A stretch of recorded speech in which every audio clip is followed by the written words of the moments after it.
Hey guys, good morning, नमस्कार, सुप्रभात। कैसे हैं आप सब लोग। तो इन दिनों हम लोग सीए इंटरमीडिएट लॉ के रिवीजन के ऊपर बात कर रहे हैं और रिवीजन में आज का जो हमारा टॉपिक है वो है अदर लॉस का इंटरप्रिटेशन। बढ़िया चैप्टर है, काफी सारी चीजें इसमें कवर हैं और दिक्कत ये आती है कि सर इसमें चीजों को याद कैसे रखे। हाँ, चीजें जो है इसमें याद नहीं हो रही है, लैंग्वेज के ऊपर कमांड नहीं बैठ रही है। तो यहाँ पे आपके साथ में इसका रिवीजन लेने वाला हूं और हम लोग बात करने वाले कुछ बहुत बेहतरीन क्वेश्चंस के ऊपर। तो आप कुछ करें ना करें, लेकिन इन क्वेश्चंस को तो करना ही करना है, छोड़ करके नहीं जाना है। क्योंकि जैसा आपको मैंने एनआईए के अंदर भी बोला था, बिल्कुल वैसे मैं यहाँ पे भी बोल रहा हूँ कि इनमें से कुछ क्वेश्चंस आप लोगों को एग्जाम पेपर में बिल्कुल ऐसे ही दिखाई दे सकते हैं, इनके जैसे फॉर्मेशन थोड़ा चेंज हो सकता है, अदरवाइज ऐसे क्वेश्चन आपको वहां पे दिखाई दे सकते हैं। तो चलिए सीधा बात शुरू करते हैं। पहला पॉइंट हमारा इसमें से आप ये जरूर देख सकते हैं कि प्रीवियस एग्जाम में अगर कोई क्वेश्चन आप लोगों का आ रखा है तो वो इस बार फिर रिपीट होने के चांसेस जो है वो थोड़े से हो जाएंगे यहाँ पे कम। तो अब यहाँ पे है कि भाई बढ़िया एक पॉइंट पूछा जाता है कई बार कि प्रोविजो जो है उसका एक्चुअल में मीनिंग क्या है, what is the meaning of term proviso. और काफी पुराने टाइम के अंदर ये क्वेश्चन भी आया था कि प्रोविजो, एक्सेप्शन और सेविंग क्लॉज इन दोनों में ज्यादा कुछ डिटेल में यहाँ पे तो नहीं है।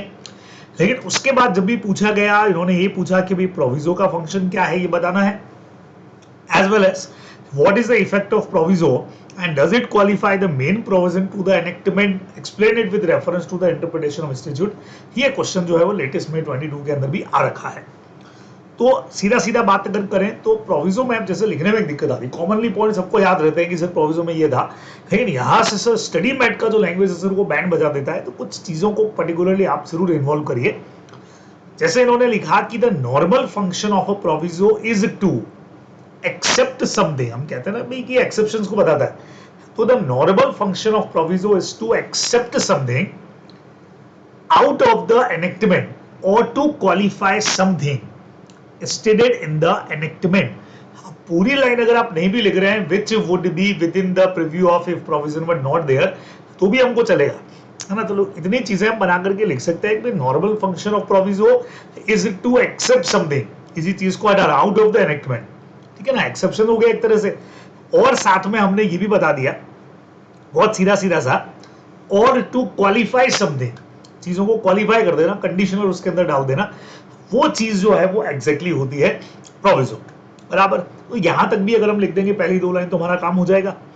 सेकंड में हमने कहा कि the effect of the proviso is to qualify करना the preceding enactment which is express in terms which are too general. की बहुत जनरल एक प्रोविजन लिखा हुआ है, ये एक्चुअल में उसको क्वालिफाई कर देता है, उसमें कंडीशनल डाल देता है, ये आप लोग ध्यान रखेंगे। तो as a general rule proviso is added to an enactment to qualify और create an exception to what is in it the enactment. अगर नहीं भी लिखते हो आप तो सीधा यहां तक लिख सकते हो कि proviso is added to an enactment to qualify और क्रिएट एन एक्सेप्शन, बराबर। तो मेरे ख्याल से एक ही चीज को दो तीन बार यहाँ पे लिखा गया है, तो अगर आप इनको पॉइंट्स के अंदर भी डालेंगे तो इतना मुश्किल नहीं पड़ेगा। जो जैसे अगर किसी को लगता है सर ये लाइन हमारे लिए टिपिकल हो रही है, नहीं याद हो पाएगी, उसको हटा दीजिए, चेंज कर दीजिए, अदरवाइज कंसेप्ट बहुत सीधा सीधा सा है। अब हमने कहा कि क्या ये लॉ को ही एक्सप्लेन कर सकता है क्या, या मेन सेक्शन को ओवरराइड कर सकता है, वो नहीं करता है। Ordinarily a proviso is not interpreted as stating as a general rule. It is cardinal rule of interpretation that a proviso to a particular provision of a statute only embraces the field which is covered by the main provision. हमने कहा sir ये language तो हमारे लिए बहुत tough पड़ेगी, हमसे तो नहीं हो पाएगा, तो हमने क्लियर बता दिया it carves out an exception to the main provision to which it has been enacted as a proviso and no other।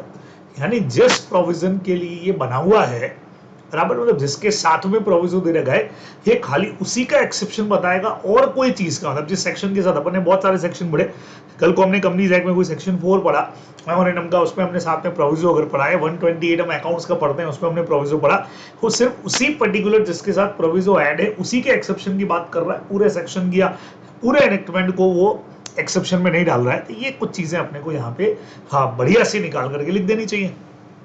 Difference वाला पॉइंट हालांकि अभी इतना इंपॉर्टेंट नहीं है। प्रोविजो जो है वो use to remove special cases from general enactment वाली चीज है, प्रोविजो वहीं से आप लिख सकते हैं। हाँ, एक्सेप्शन पर्टिकुलर केस के लिए यूज होता है generally, intend to restrain the enacted clause, particular कोई चीज का एक्सेप्शन बताना हो तो हम ये वर्ड यूज कर दे, और पूरा वो जो प्रोविजन लिखा हुआ है उसके लिए हम प्रोविजन यूज कर लेते हैं। सेविंग क्लॉज है, किसी को प्रिजर्व करना हो भाई उस पर कोई चीज का असर नहीं पड़ेगा, राइट्स रेमेडीज प्रिविलेजेस जो है सेव कर दिया आपने उसको कि बाकी चीजों का उस पर कोई असर नहीं पड़ेगा, तो वहाँ सेविंग क्लॉज यूज होता है। लेकिन मेनली इसके अंदर प्रोविजो वाला जो पॉइंट है वो ज्यादा पूछा जाता है, तो उसको आप अच्छे से पढ़ करके जा सकते हैं। सेविंग क्लॉज वाली बात हमने कंपनीज एक्ट पढ़ते हुए भी काफी बार कर रखी है, तो इस तरीके से लिखा जा सकता है। अब सेकंड क्वेश्चन हमने लिया कि the institute should be read as a whole. Sir ये क्वेश्चन आ गया, इसको एक्सप्लेन करने को बोला, पूरा पूरा पढ़ना चाहिए।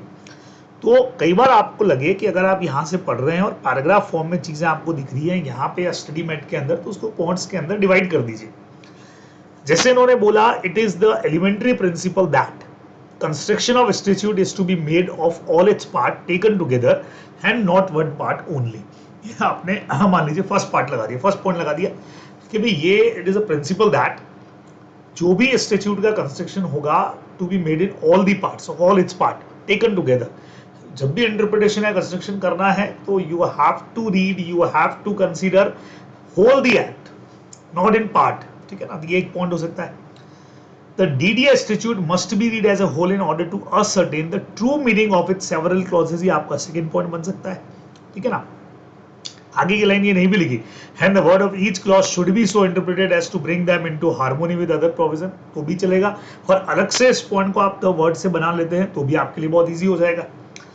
नेक्स्ट में इन्होंने लिखा, if that interpretation does not violence to the meaning of its they are naturally susceptible, ठीक है। ये वाली लाइन नहीं भी लिखे तो चले, कि हार्मोनियस तरीके से हम चीजों को पढ़ते हैं जब तक कि वो अगेंस्ट में नहीं हो जाए, तो ये आपने नहीं भी लिखा तो चला। हमने 2 पॉइंट बढ़िया 3 पॉइंट्स यहाँ बना करके लिख दिए।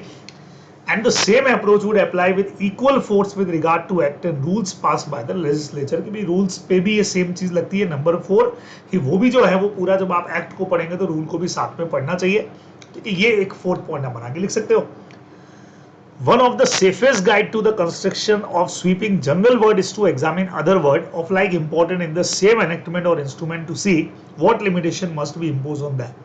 अब अपने कहा सर ये लाइन की तरफ से आगे कहां से लाए, तो उन्होंने क्या बोला, देखिए, one of the safest guide to the construction of sweeping general words is to examine other word of like important in the same enactment और instrument to see what limitation must be impose on them.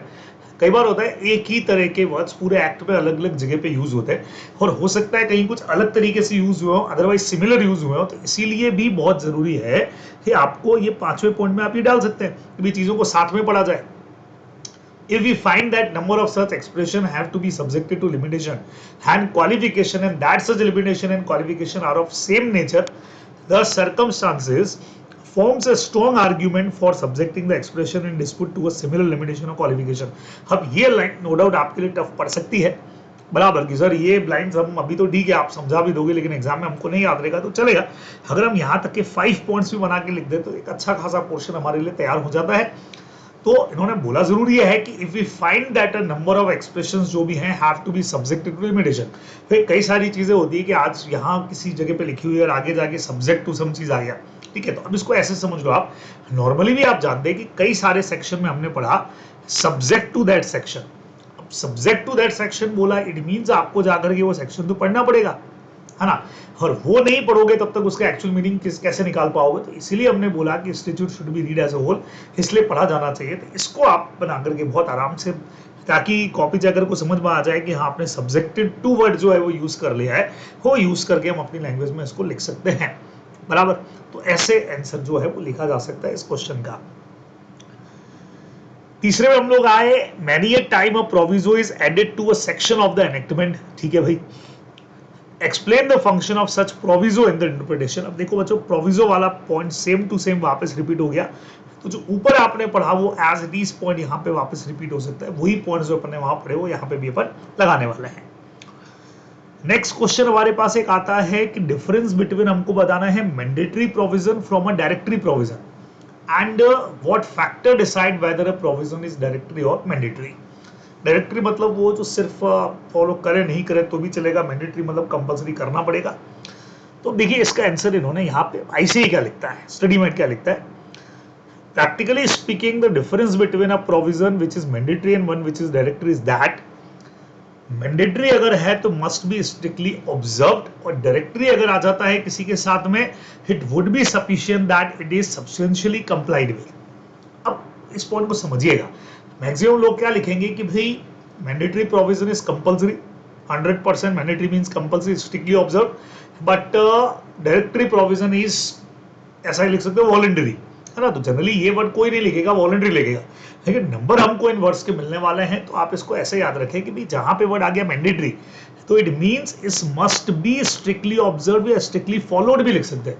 भाई mandatory है तो करना ही करना है, जबकि directory word आ गया तो डायरेक्शन भी क्यों दिया भाई उन्होंने हमको, जब हमारी मर्जी पे छोड़ा हुआ है, वो it is substantially complied with, strictly तो नहीं है, लेकिन उसको फॉलो करना इंपॉर्टेंट जरूर है, इसलिए हमने सब्सटेंशियली कंप्लाइड विद वर्ड यहां पे यूज कर लिया। तो मैंडेटरी के लिए वर्ड लगा दीजिए स्ट्रिक्टली ऑब्जर्व, और डायरेक्टरी प्रोविजन के लिए लगा दीजिए सब्सटेंशियली कंप्लाइड। तो ये दो चीजें आपके लिए बहुत इजी हो जाएंगी कि आप लिख पाएंगे। However, we have to look to the substance and not merely in form and enactment in mandatory form. Might substantially be directory only. इन्होंने बोला भाई आपको लैंग्वेज पे ध्यान देना चाहिए कई बार। We have to look the substance, क्या चीज कहता है, and conversely a statute in directory form may in कह सकते हो substance be mandatory। जो अपन ने पढ़ा, कई बार हम शैल को मे और मे को शैल की तरह पढ़ते हैं, तो कई बार हो सकता है डायरेक्टरी प्रोविजन दिखे लेकिन मैंडेटरी की तरह यूज हो, ठीक है ना।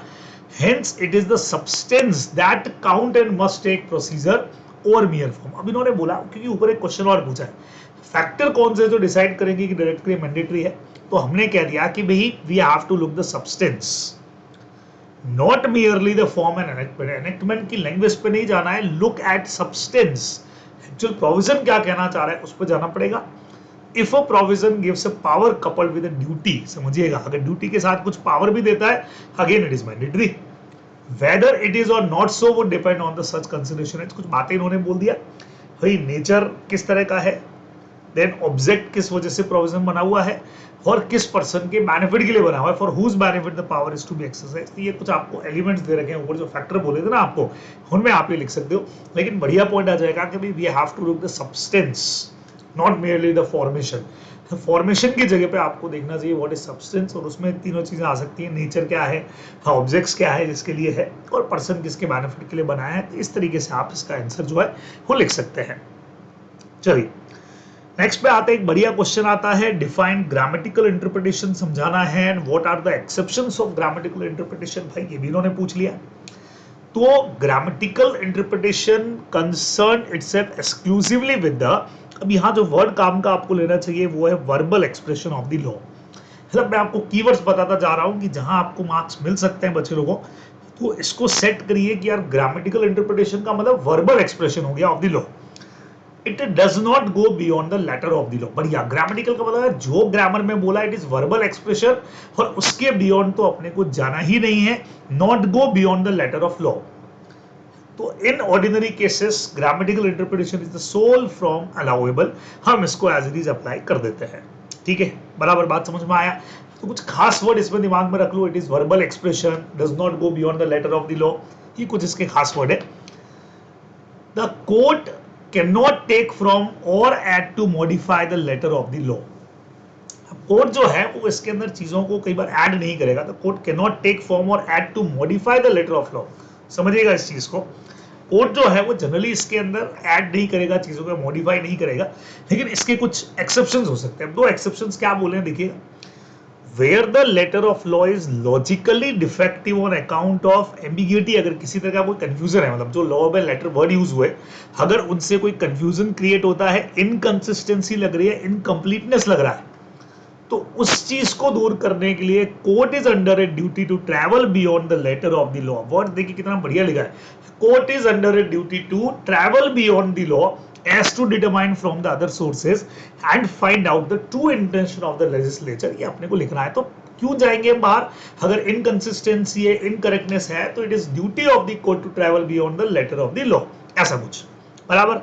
तो इन द केस ऑफ, तो अब ये वाली लाइन वापस वो की वो आया कि अगर कोई किसी तरह का इनकंसिस्टेंसी है तो court must ascertain the spirit of the law. Court यहाँ पे ऐसे में फिर स्पिरिट ऑफ द लॉ को चेक करेगा, ये आप लिख सकते हैं। सेकेंड नंबर इन्होंने लिखा, if the text lead to a result which is so unreasonable. अगर लगता है कि जो टेक्स्ट वहां पे लिखे गए हमने कहा ना जो टेक्स्ट है उन्हीं को फॉलो करना है, they are unreasonable and it is self-evident that legislature could not mean what it says. Legislature could not mean, law का वो मतलब ही नहीं है जो वो कहना चाह रहा है, what it says. कोर्ट में resolve such impasse, तो कोर्ट क्या करेगा यहाँ पे उसको, court have duty to give logical interpretation. ये आप लाइन यहाँ पे चेंज कर सकते हैं, है ना, कि court have duty to give logical interpretation देना पड़ेगा। तो लाइन बहुत सिंपल लिखी है, लेजिस्लेचर कुड नॉट मीन, उनका वो मतलब ही नहीं है व्हाट इट सेज, जो कहना चाह रहे हैं वो एक्चुअली मतलब ही नहीं है, तो court have to give reasonable interpretation for this, ये आप लोग लिख सकते हैं। तो मैं आपको बताता जा रहा हूं कि क्या क्या चीजें वर्ड्स है और कैसे कैसे आप बढ़िया तरीके से इनको तैयार कर सकते हैं, ये आप लोग ध्यान में रखेंगे। चलिए जी, नेक्स्ट क्वेश्चन की तरफ हम लोग बढ़ जाते हैं।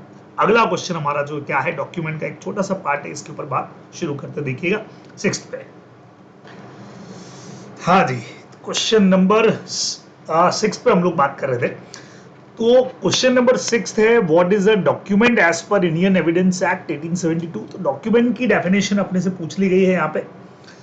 तो document generally understood, document is a paper और other material thing give information, proof और एविडेंस ऑफ एनीथिंग।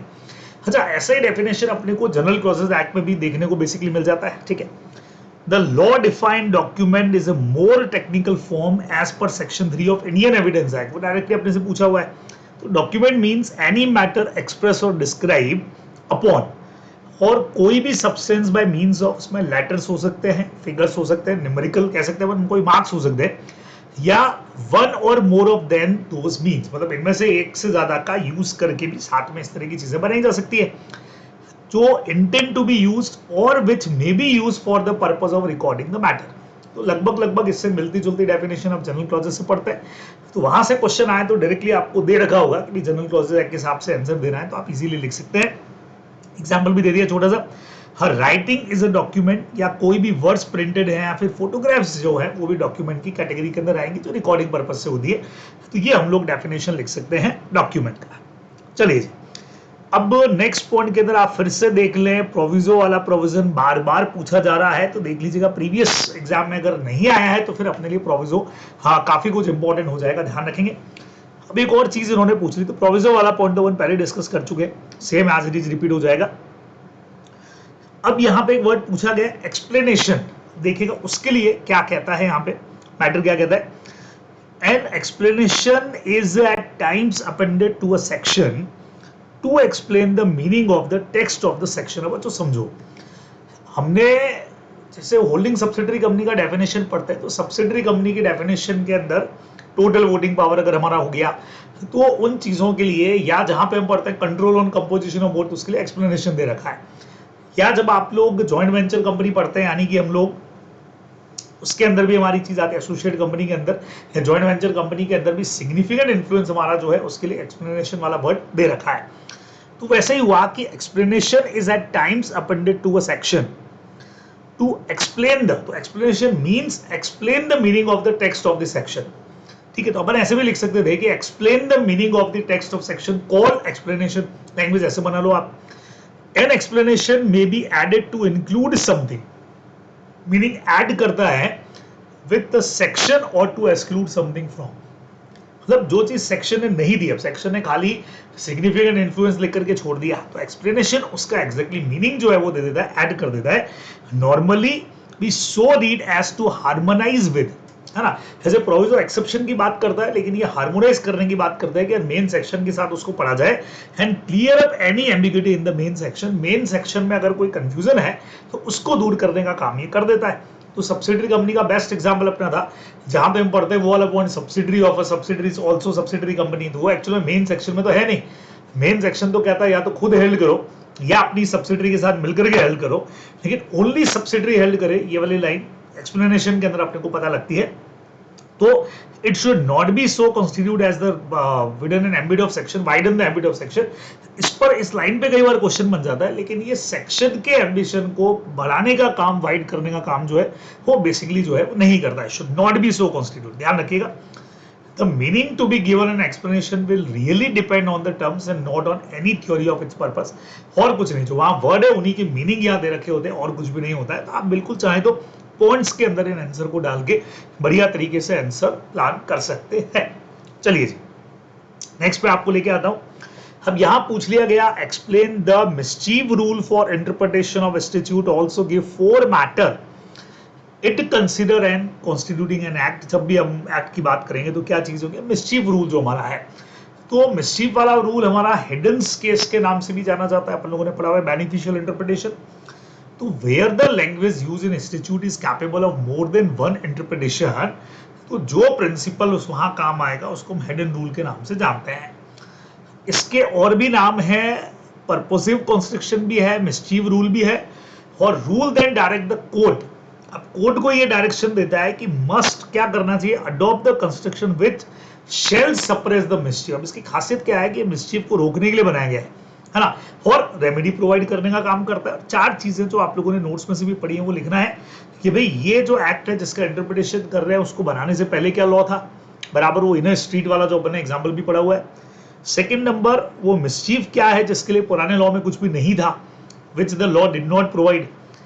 अब ये act what is the remedy, जो ये रेमेडी प्रोवाइड कर रहा है, और उस रेमेडी के पीछे का रीजन क्या है, ये सब 4 चीजें हम कंसीडर करते हैं। तो ये अपने को हाँ मिस्चीव आ जाए या परपोजिव आ जाए या हिडन्स रूल वाला केस आ जाए, तो ये आपको लिखना चाहिए।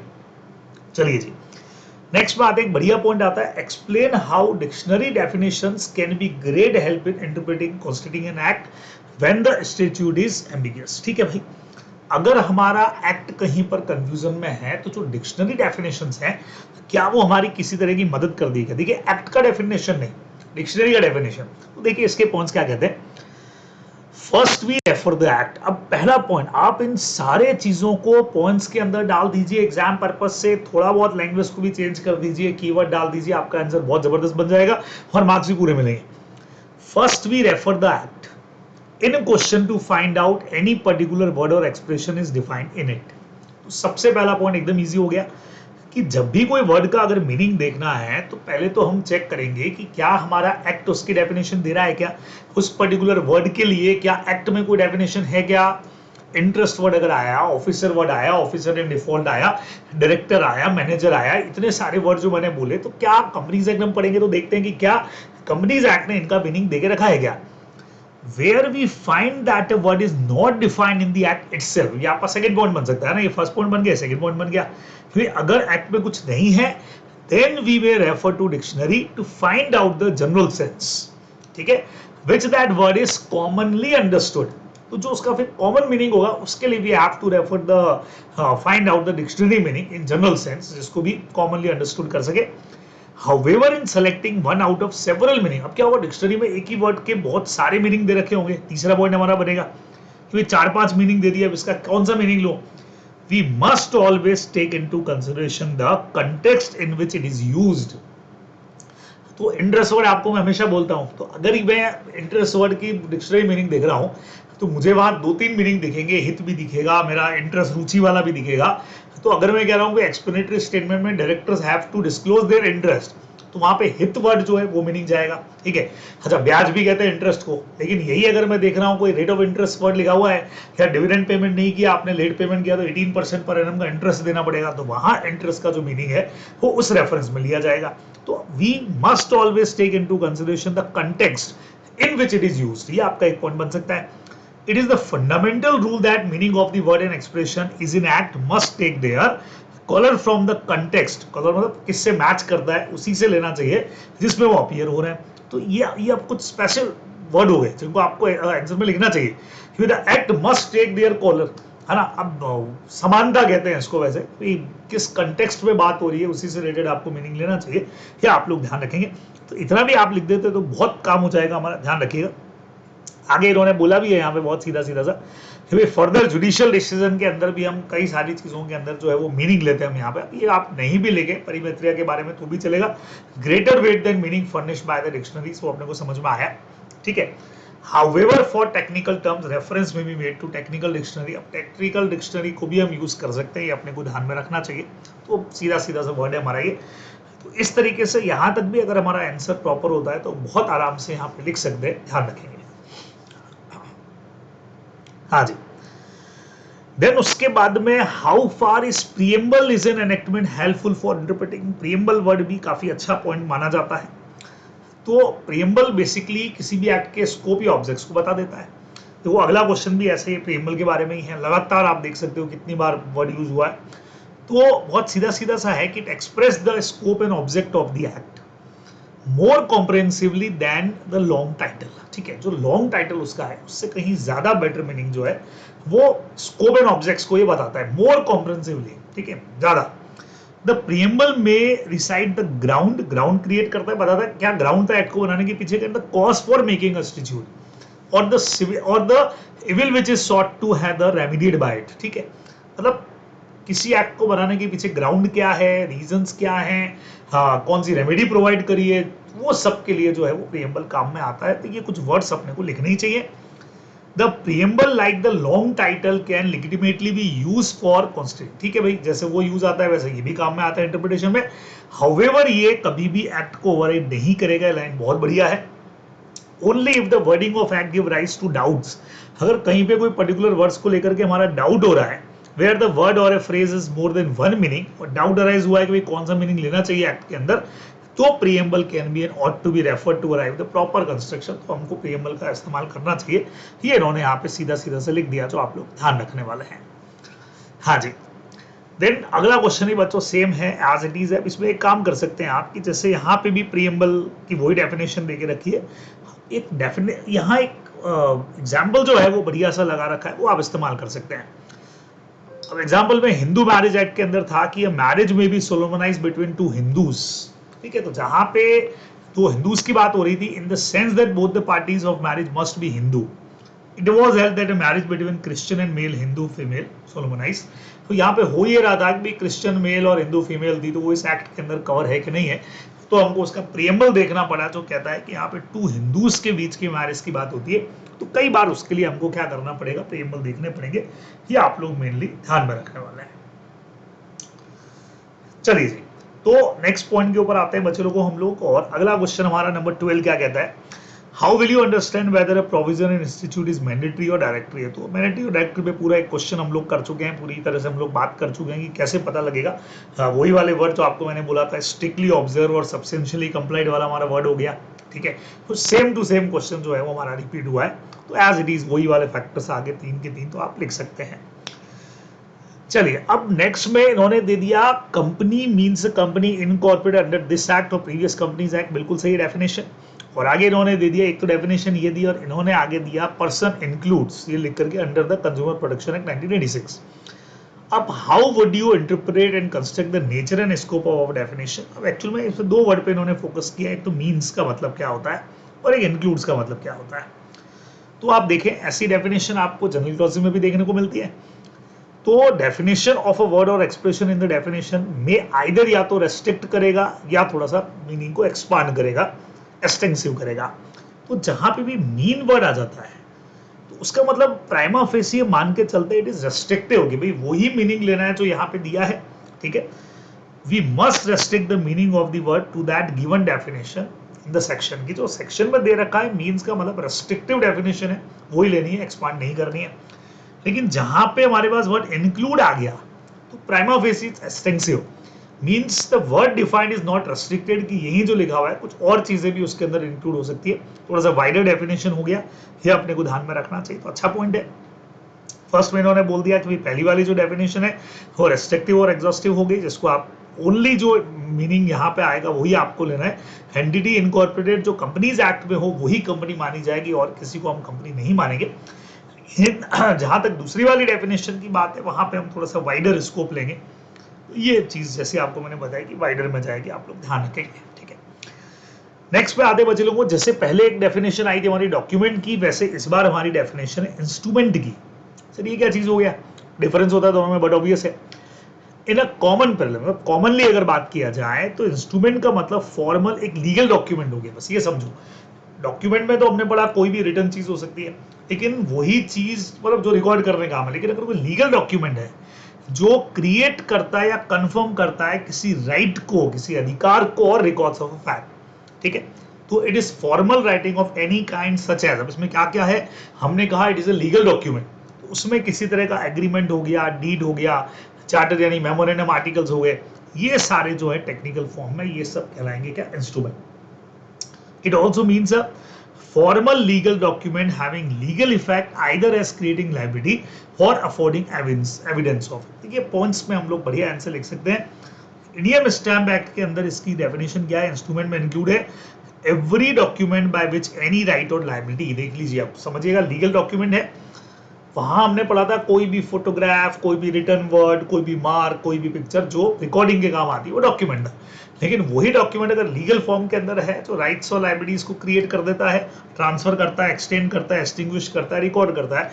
कल को मैंने गिफ्ट डीड बनाया, पार्टनरशिप डीड बनाया, कोई कॉन्ट्रैक्ट बनाया, मेमोरेंडम बनाया, ये सब चीजें इंस्ट्रूमेंट की डेफिनेशन में कवर रहेंगी. तो मिक्स मत कर दीजिएगा इंस्ट्रूमेंट और डॉक्यूमेंट को, बढ़िया डेफिनेशन है, जरूर देख करके जाइए. अगला एक पॉइंट हमारे सामने आता है, at the time of interpreting a statute what will be the effect of uses और प्रैक्टिस. ये भी एक बढ़िया कंसेप्ट उसमें दे रखा है आपने को. अब यूजेस और practice devolve under the statute is indicative. एक बार चेक कर लीजिएगा स्टडी मैट में, अब ये वाले पॉइंट्स हैं तो अपने को ले लेने चाहिए.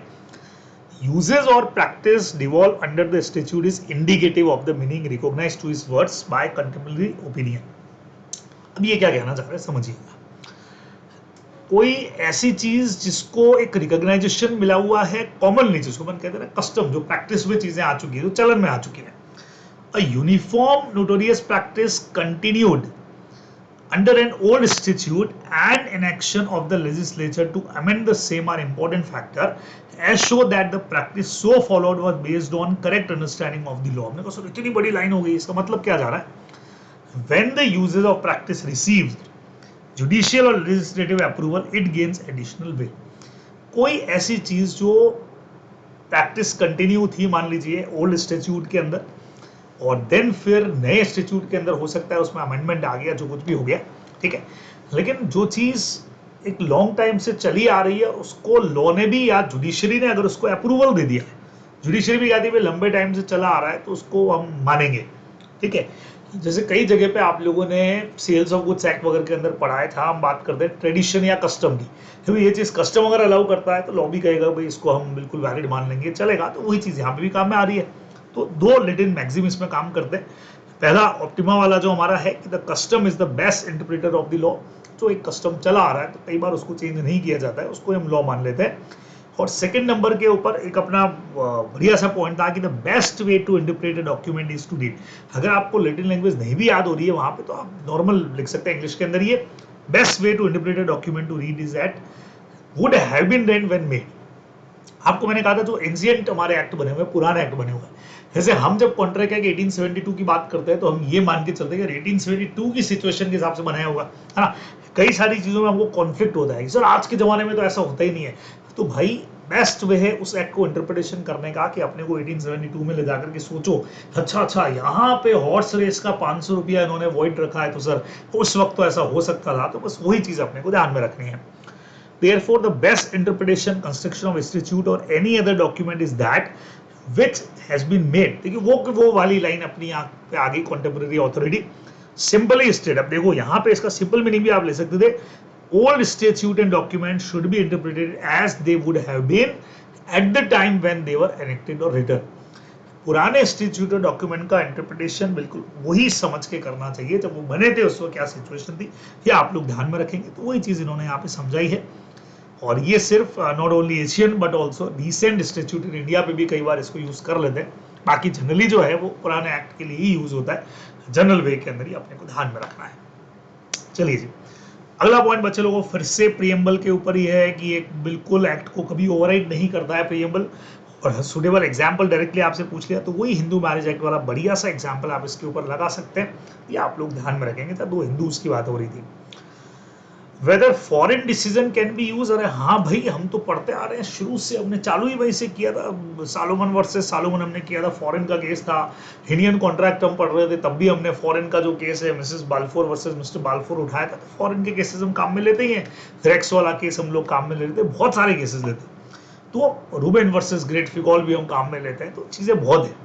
तो foreign decision of countries following the same system of jurisprudence as ours ऐसा कोई कंट्री जिसका और हमारा लॉ सेम है, सेम जुरिस्प्रूडेंस यूज कर रहे हैं, सेम तरीके काम में ले रहे हैं और उनका लॉ हमसे सिमिलर है, can be legitimately use for constituting our own act. तो हम अपने एक्ट का इंटरप्रिटेशन करते वक्त में वहां के डिसीजंस को यूज कर सकते हैं। आपको मेन वर्ड क्या याद रखना है, सेम सिस्टम ऑफ जुरिस्प्रूडेंस। नहीं याद रहता है तो सिमिलर लॉ भी लिख सकते हो आप, वर्ड कॉमनली अगर बोलूंगा आपके लिए तो सिमिलर लॉ है, ठीक है। Prime importance is always to be given to the language of the Indian institute. Prime importance तो उसी को देना है। Where guidance can be obtain from Indian decision, reference to foreign decision may become unnecessary.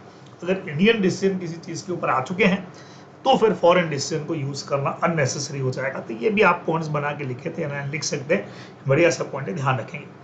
अगला बच्चों directly question पूछ लिया गया, मिस्चीफ रूल, हेडेंस रूल हमसे पूछ लिया गया। फोर मैटर्स अभी अपन ने डिस्कस कर लिए ऑलरेडी, तो सेम पॉइंट्स आपके कवर हो जाएंगे, ध्यान रखेंगे। सेम पॉइंट्स अपने को एज इट इज वहां पे लिख देने हैं हेडेंस रूल में जो अपन ने पढ़े। देन इन्होंने बोला कि in what way are the historical setting considered an external aid in the interpretation of institute. अब जब हम लोग इंटरप्रिटेशन करेंगे तो एक्सटर्नल एड में हमारे पास एक बढ़िया चीज आती है बच्चे लोगों, जिसको हम कहते हैं historical setting.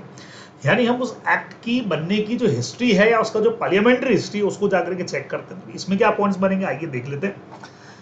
The history of the external circumstances which led to the enactment in a question is of much significance in constituting any enactment. Sir इसमें हम क्या लिखें, तो आप सीधा लिख सकते हैं कि the history of the external circumstances of any enactment is significant in interpretation of any enactment। Language बना करके फर्स्ट पॉइंट लिख दीजिए, फिर हिस्ट्री देखना पड़ेगा।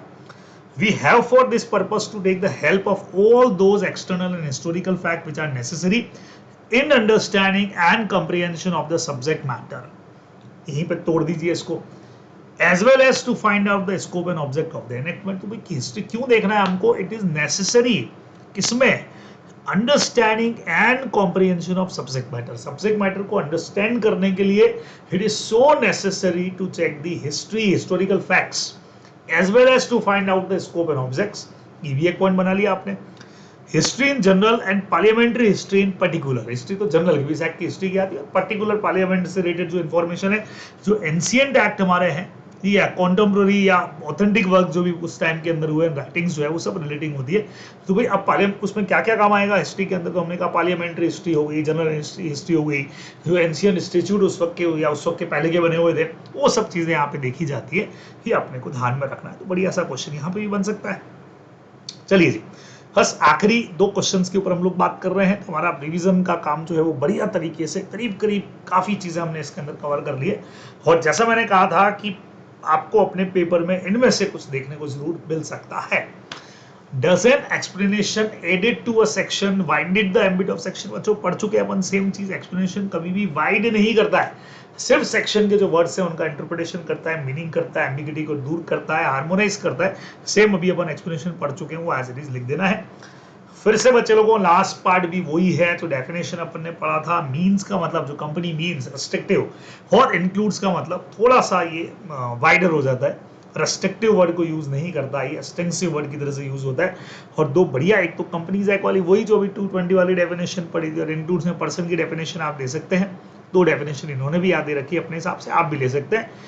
तो जो डेफिनेशन आपको इसमें बढ़िया लगे, मैंने पढ़ाते वक्त भी कहा था, यहाँ डायरेक्टर का मतलब मीन से लिया, अब कंपनी की डेफिनेशन दो इसकी जगह पे बहुत बढ़िया। इंक्लूड्स में भी बहुत सारी चीजें हैं, आप चाहें तो whole time director includes director in the whole time employment. अभी एक्सटेंसिव डेफिनेशन की बात करता है, अदर डायरेक्टर्स भी इस कैटेगरी के अंदर आ सकते हैं, ऐसा कुछ इन्होंने बोला है। तो ये पूरा आप लोगों का इंटरप्रिटेशन है बच्चे लोगों। होप सो कि बढ़िया तरीके से आपको समझ में भी आ गया होगा, और कैसे आंसर्स आपको ड्राफ्ट कर लेने हैं, क्या क्या कीवर्ड यूज कर लेने हैं, कैसे पॉइंट्स के अंदर इसको डालना है, वो आप करके बढ़िया तैयारी यहाँ पे कर सकते हैं। चलिए हाँ, फिर आप लोगों से जल्दी मुलाकात होगी। इस चैनल के ऊपर आपको बहुत सारी चीजें ऑलरेडी मिल जाएंगी, चाहे हमारा इंडियन कॉन्ट्रैक्ट हो, हाँ, या कंपनीज एक्ट के रिविजन्स हो, या आरटीपीज हो, एमटीपीज हो, तो आप बिल्कुल चेक करिए, और जो आपको ठीक लगता है, जो आप तैयारी करना चाहते हैं, उसको आप जरूर देखें, मजबूती के साथ में तैयारी करें। All the best.